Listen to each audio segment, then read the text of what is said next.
माजरा यह है कि हजरत बिकर बिन अब्दुल्ला फरमाते हैं कि पिछली कौमों में एक बहुत सरकश, गैर मुस्लिम और जालिम बादशाह था। वो अल्लाह पाक की नाफरमानी में हद से बड़ा हुआ था। एक मर्तबा एक जंग में बादशाह को गिरफ्तार कर लिया गया। अब इतना जालिम था कि जिन्होंने गिरफ्तार किया था उन्होंने कहा अब इस जालिम बादशाह को तो तड़पा तड़पा के मारना है।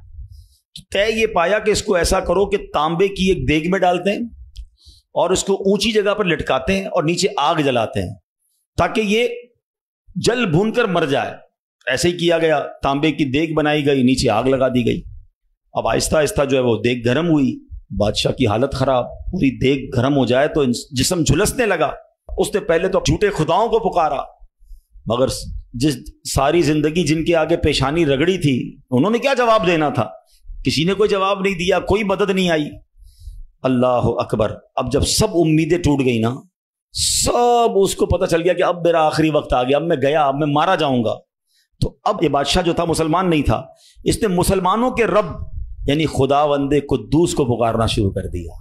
वो कहता है या अल्लाह या रहमान या रहीम मदद फरमा दे, और बुलंद आवाज से ला इलाहा इल्लल्लाह पढ़ना शुरू कर दिया।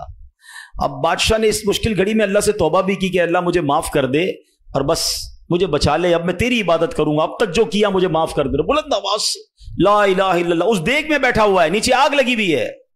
देखो करीम ने उसकी पुकार कैसे सुनी कि बारिश बरसना शुरू हो गई। जैसे बारिश बरसी तो वो आग बुझ गई, तो वो गर्मी तो ऑलमोस्ट खत्म हो गई। लेकिन फिर इतनी तेज हवा चली कि वो देग रस्सियां तोड़ाकर देग ही उड़ने लगी।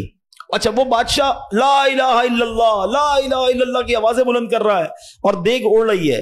अब देग उड़ते उड़ते उड़ते गैर मुस्लिम कौम का जो कबीला था वहां जाके पहुंच गिर गई। अब जब वहां गई तो लोग हैरान कि ये कैसी देग है जो उड़ते हुए आ रही है, और उसमें एक बंदा बैठा हुआ है, वो ला इलाहा इल्लल्लाह पढ़ रहा है। तो जब वो गैर मुस्लिम करीब आए तो उस बादशाह ने बाहर निकलकर अपना वाकया सुनाया कि सुनो, मैं गैर मुस्लिम था, अपने अल्लाह के सिवा झूठे खुदाओं की पूजा करता था, मैंने कलमा पढ़ा, अल्लाह ने इस मुसीबत से निकाल दिया और मुझे यहां पहुंचा दिया। पूरा गांव कलमा पढ़कर मुसलमान हो गया।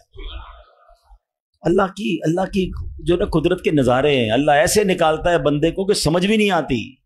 बात वही है कि दिल से उसे पुकारना है, मगर दिल से गिड़गिड़ा कर तवज्जो के साथ, फोकस के साथ। फिर देखो आपकी मुश्किलें कैसे टल जाती हैं।